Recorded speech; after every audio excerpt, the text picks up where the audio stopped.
মুফতি আবুল কাসেম সাহেব হযরতকে কোরআন এবং হাদিস থেকে সঠিক ব্যাখ্যায় মূল্যায়ন করে তাফসীর করার জন্য সংক্ষিপ্ত আকারে সবিনয় অনুরোধ করছি।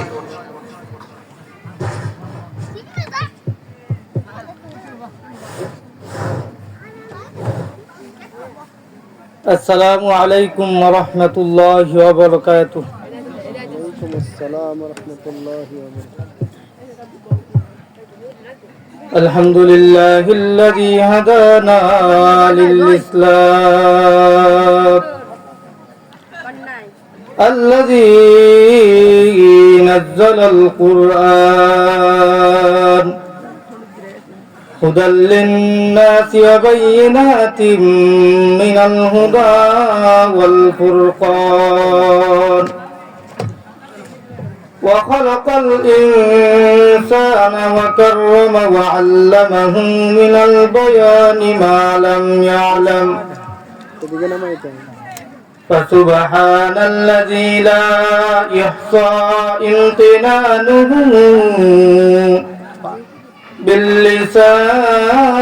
باللسان ولا بالقلم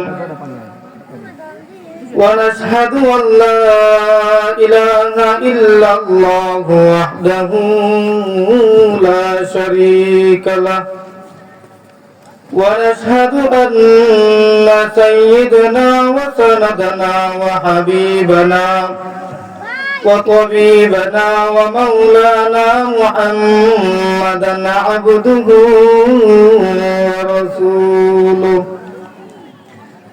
أرسله بالحق بشيرا ونذيرا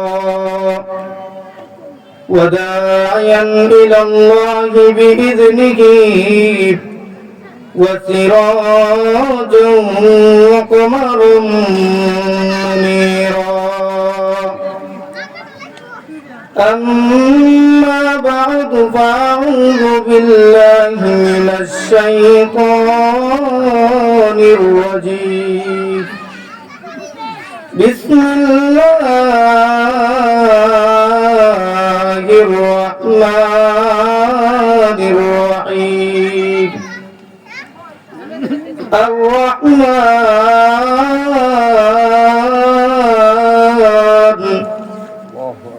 علم القرآن علمه البيان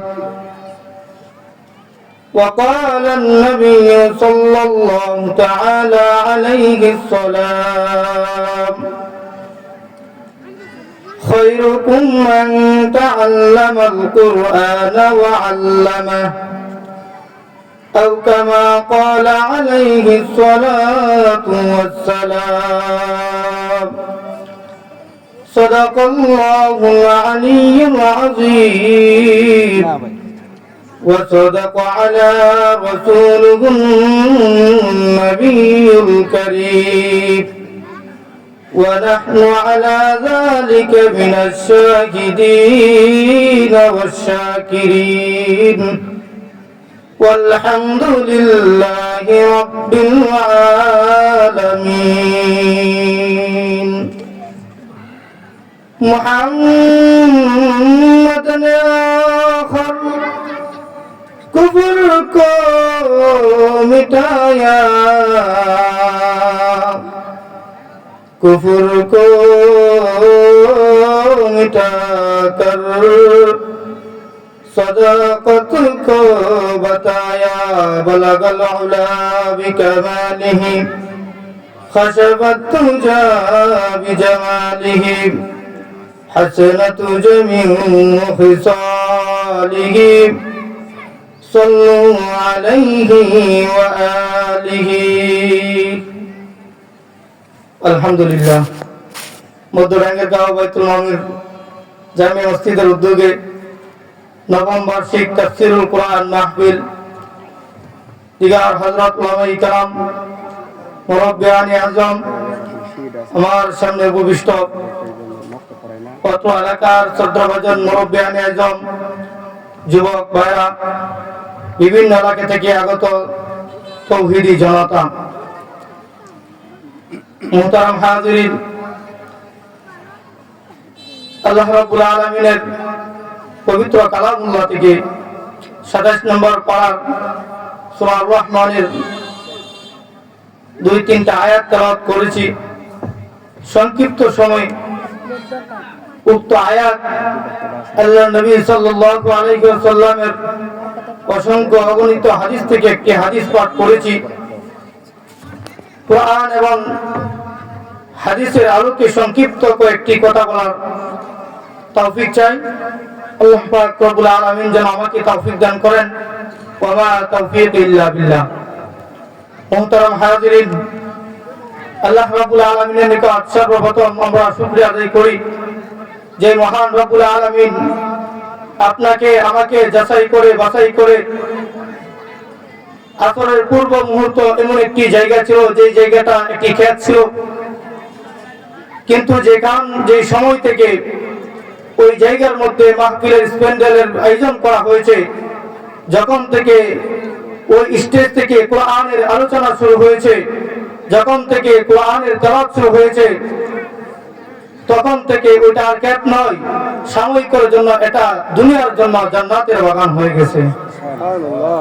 মুহতারাম হাজিরিন, আল্লাহ রাব্বুল আলামিন কোরআনের মধ্যে বলেন, আর-রহমান।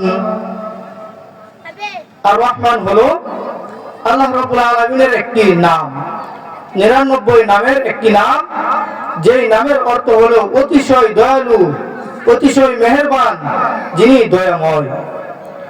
আল্লামাল কুরআন, যিনি কোরআন শিক্ষা দিয়েছেন। এখানে আল্লাহ রাব্বুল আলামিন বলেন নাই কাকে কোরআন শিক্ষা দিয়েছেন। মুফাসসিরগণ এখানে তাফসীর করেছেন, কয়েকটি মত দিয়েছেন। এর মধ্যে উল্লেখযোগ্য একটি মত হলো আল্লাহর নবী সাল্লাল্লাহু আলাইহি ওয়াসাল্লামকে কোরআন শিক্ষা দিয়েছেন।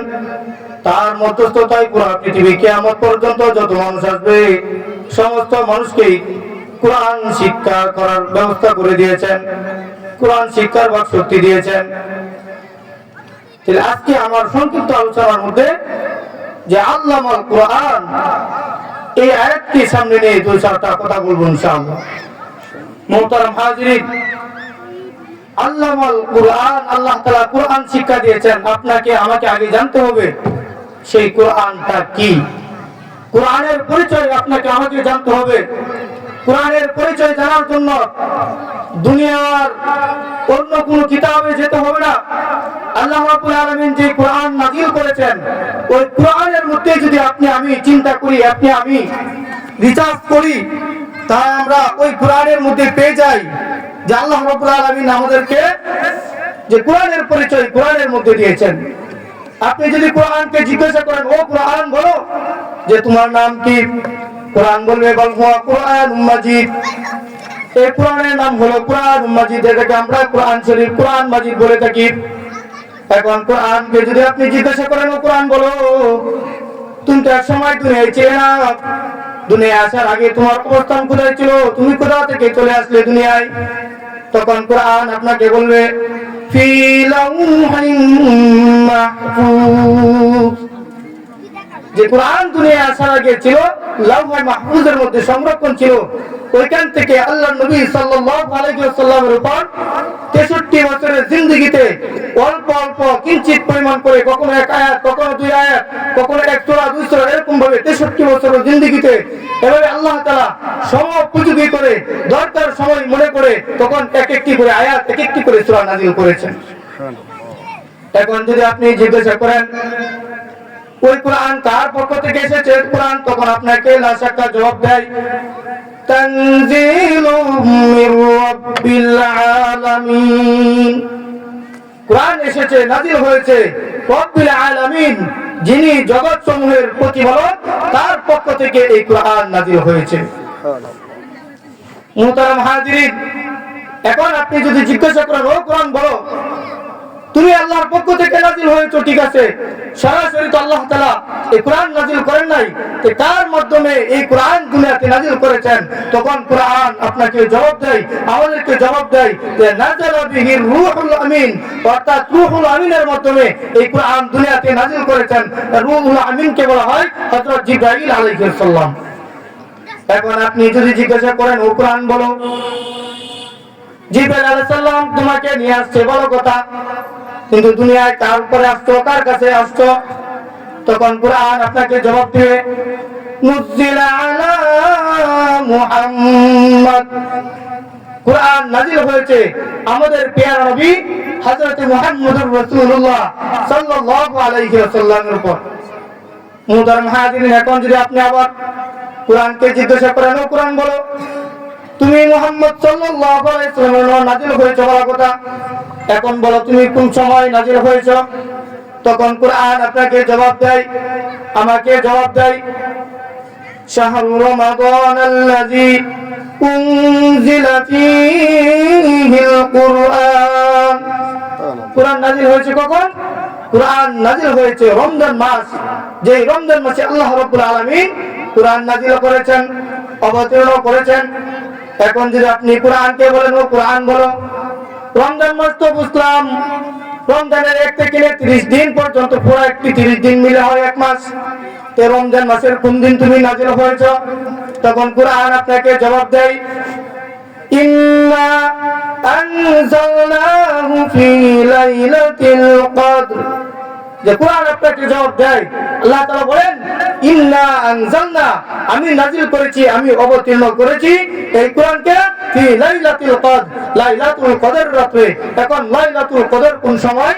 লাইলাতুল কদর হলো 20 রমজান মাসের 20 থেকে 30 পর্যন্ত, এর মধ্যে বেতুর যে রাতগুলো আছে কোন একটি সুনির্দিষ্ট বলা হয় না, কিন্তু এই সমস্ত বেতুর রাতের মধ্যে যে 27 তারিখের রাতটা হলো একটু গ্রহণযোগ্য মত, অনেক মতের মধ্যে এটি গ্রহণযোগ্য 27 তারিখ, কিন্তু প্রকৃতপক্ষে যদি আপনি 21 নম্বর রাতে, 23 নম্বর রাতে, 25 নম্বর রাত এবং 27 নম্বর রাত যদি আপনি ওই সমস্ত কার্যকলাপ করে যান 27 রমজান হিসাবে মনে করে, তাহলে আপনি যদি 27 মধ্যে আপনার সময় কদর না, লাইলাতুল কদর নাও পড়ে, তাহলে আপনি এই 10 দিনের ভিতরে যে আমলগুলো করেছেন এই 10 দিনের কোন একটির ভিতরে যদি পড়ে যায়, তাহলে আপনি লাইলাতুল কদর পেয়ে গেলেন। সুবহানাল্লাহ। মুহতারাম হাজিরিন, এখন আসেন এই কোরআন তো নাজিল হলো, কোরআনের পরিচয় জানলাম, এই কোরআনের লক্ষ্য কি? এই কোরআন দুনিয়ায় কেন নাজিল হয়েছেন? আল্লাহ রাব্বুল আলামিন এই কোরআনকে কেন নাজিল করেছেন? এই কোরআন দুনিয়াতে আসার উদ্দেশ্য কি? তখন কোরআন আপনাকে আমাকে জবাব দেয় হুদাল লিল মুত্তাকিন। অন্যতে আবার এই প্রশ্নের জবাব দেয় হুদাল লিল আলামিন। কি জবাব হলো? যে এই কোরআন দুনিয়াতে নাজিল হয়েছে হুদাল লিল মুত্তাকিন, মুত্তাকিদেরকে হেদায়েতের জন্য, মুত্তাকিদের হেদায়েতের জন্য, হেদায়েতের রাস্তা দেখানোর জন্য। হুদাল লিল আলামিন, দুনিয়া পৃথিবী যা আল্লাহ তাআলা সৃষ্টি করেছেন সমস্ত মানুষকে, মাখলুককে, সবাইকে আল্লাহ তাআলার হেদায়েতের রাস্তা দেখানোর জন্য আল্লাহ রাব্বুল আলামিন কোরআনকে নাযিল করেছেন। এখন আপনি আমি চিন্তা করে দেখেন যে কোরআন আল্লাহ রাব্বুল আলামিন নাযিল করেছেন আপনার আমার উপর, আপনার আমার হেদায়েতের জন্য, আপনি আমি সেই হেদায়েতের উপর আছি কিনা? মুহতারাম হাজির, নবী আকরাম সাল্লাল্লাহু আলাইহি ওয়াসাল্লাম হাদিস শরীফে বলেছেন খায়রুকুম মান তাআল্লামাল কুরআন ওয়া আল্লামা, যে দুনিয়ার মধ্যে ওই ব্যক্তি সর্বোত্তম ব্যক্তি যে নিজে কোরআন শিক্ষা করলো এবং অপরকে কোরআন শিক্ষা দিল। অন্য কাউকে, অন্য কোন মানুষকে বলে নাই যে ওই ব্যক্তি উত্তম, একমাত্র কোরআনের শিক্ষককে এবং কোরআন শিক্ষার শিক্ষার্থীকে বলা হয়েছে শ্রেষ্ঠ ব্যক্তি। মুহতারাম হাজিরিন, সংক্ষিপ্ত সময় আরেকটি হাদিস বলে আমি আমার বক্তব্য শেষ করে দিব। আল্লাহ তাআলা কালামে বলেন কুনতুম খায়রা উম্মাতিন উখরিজাত লিন-নাস তা'মুরুনা বিল মা'রুফ ওয়া তানহাউনা 'আনিল মুনকার ওয়া তু'মিনুনা বিল্লাহ। আল্লাহ তাআলা এই আয়াতের তাফসীরের মধ্যে মুফাসসিরিন বলেছেন, একটি হাদিস এনেছেন ওই হাদিসের মধ্যে আল্লাহর নবী সাল্লাল্লাহু আলাইহি ওয়াসাল্লাম মিম্বারের মধ্যে বসেছিলেন। ওই সময় সাহাবায়ে কেরামের মধ্যে একজন জিজ্ঞাসা করলেন, ইয়া রাসূলুল্লাহ, ইয়া হাবিবাল্লাহ, এই দুনিয়ার মধ্যে আপনার উম্মতের মধ্যে উত্তম উম্মত কে? নবী আকরাম সাল্লাল্লাহু আলাইহি ওয়াসাল্লাম বললেন, যে ব্যক্তি দুনিয়ার মধ্যে 5টি কাজ করতে পারবে, ওই 5টি কাজ যদি করতে পারে, ওই ব্যক্তি হলো আমার উম্মতের মধ্যে সর্বশ্রেষ্ঠ উম্মত। 1 নম্বর নবী সাল্লাল্লাহু আলাইহি ওয়াসাল্লাম বলেছেন, যে ব্যক্তি বেশি বেশি কোরআন তেলাওয়াত করবে। 2 নম্বর নবী আকরাম সাল্লাল্লাহু আলাইহি ওয়াসাল্লাম বলেছেন, যে ব্যক্তি বেশি বেশি আল্লাহ রাব্বুল আলামিনের জিকির করবে। 3 নম্বর নবী আকরাম সাল্লাল্লাহু আলাইহি ওয়াসাল্লাম বলেছেন, তা'মুরুনা বিল মা'রুফ ওয়া তানহাউনা আনিল মুনকার, যে ব্যক্তি মানুষদেরকে সৎ কাজের আদেশ করবে এবং অসৎ বস্তুর কাছ থেকে মানুষদেরকে বিরত রাখবে। তারপরে 5 নম্বর নবী আকরাম সাল্লাল্লাহু আলাইহি ওয়াসাল্লাম বলেছেন, যে ওয়াসিলুল আরহাম, যে ব্যক্তি নিজের আত্মীয়-স্বজনদের মধ্যে সম্পর্ক ছিন্ন না করে সম্পর্ক বজায় রাখবে। যদি ওই 5টি গুণকে অর্জন করতে পারে, নবী সাল্লাল্লাহু আলাইহি ওয়াসাল্লাম আমাকে আপনাকে সবাইকে জানিয়ে দিলেন, ওই ব্যক্তি হলো আমার উম্মতের মধ্যে উত্তম এবং শ্রেষ্ঠ উম্মত।